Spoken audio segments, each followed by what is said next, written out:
Jinendra everyone, welcome back to our third segment. मैं आचार्य श्री विद्यासागर महाराज जी की शिष्या डॉक्टर मनीषा एक सर्टिफाइड कॉलेज प्लानर हूँ। भारत में रहने वाले विद्यार्थियों के उज्जवल भविष्य और एग्जाम में बेटर रिजल्ट के लिए मुनि श्री समता सागर महाराज जी की प्रेरणा से अपना प्रोफेशनल एक्सपीरियंस, नॉलेज और गुरु की शिक्षा आपके साथ शेयर कर रही हूँ। इसमें कुछ टिप्स हैं, उन्हें सुने। यदि प्रेरित करते हैं तो उन्हें शेयर करें। In our last segment we discussed three major components which can help you to get a better results in exam. आज हम एग्जामिनेशन रूम में क्या करना है और क्वेश्चन के आंसर कैसे करना है इसके बारे में बात करेंगे। Night before exam, you sleep well. On the day of the exam, you must eat and drink enough water. Examination centre में आंखें बंद करके सबसे पहले आचार्य श्री को या आपके जो भी आराध्य देव या गुरु हैं उनको याद कीजिए। फिर अपने आप से कहिए, मैंने इस विषय को समझा है, सब्जेक्ट को जाना है, मुझे ये विषय आता है, मेरे पास पर्याप्त बुद्धि है,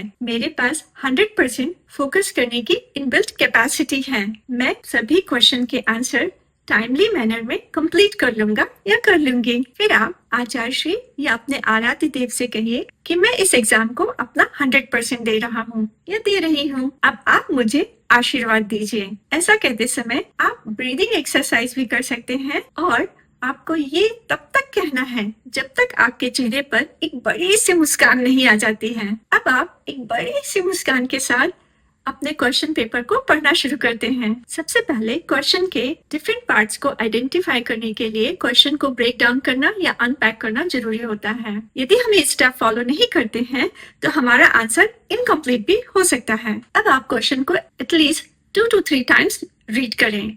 don't rush it. It is important that you interpreted question clearly and accurately. Question के सभी पार्ट की आप लिस्ट बना लें ताकि आपका आंसर कोहेसिव हो। Sometimes क्वेश्चन में मल्टीपल हिडन पार्ट्स होते हैं, उनको आइडेंटिफाई करना बहुत जरूरी होता है। जो क्वेश्चंस बहुत लंबे होते हैं उनका लास्ट सेंटेंस आप पहले पढ़िए। इस तरह के क्वेश्चंस में एक्चुअल इंस्ट्रक्शन बैकग्राउंड इंफॉर्मेशन के बाद हो सकता है। Watch double negative words. That is very important to get the right answer. Identify extra information. ये ऐसी इंफॉर्मेशन होती है जो आंसर को फाइंड आउट करने के लिए इम्पोर्टेंट नहीं होती है। ज्यादातर न्यूमेरिकल क्वेश्चंस में आपको ऐसी इंफॉर्मेशन मिल सकती है। अब आप क्वेश्चंस को अपने शब्दों में लिखें ताकि ये क्लियर हो जाए कि आपने क्वेश्चन को अच्छी तरह से समझ लिया है। क्वेश्चंस को पढ़ते समय 3 टाइप्स के कीवर्ड्स या कोर वर्ड्स होते हैं जिनको हमें आइडेंटिफाई करना होता है। First category of the keywords called task word और instruction word. Words like describe,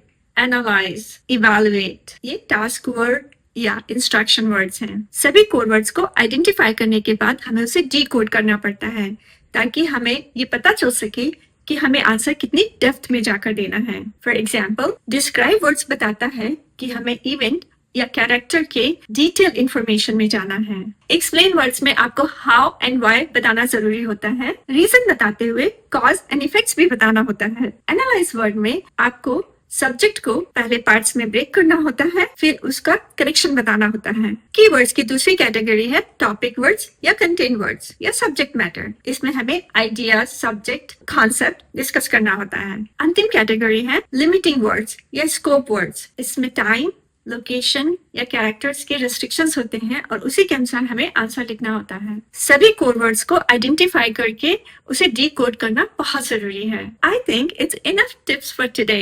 यदि आप इन सभी बातों को ध्यान में रखते हुए आंसर लिखते हैं तो आपका रिजल्ट बेटर होगा। Remember all the tips.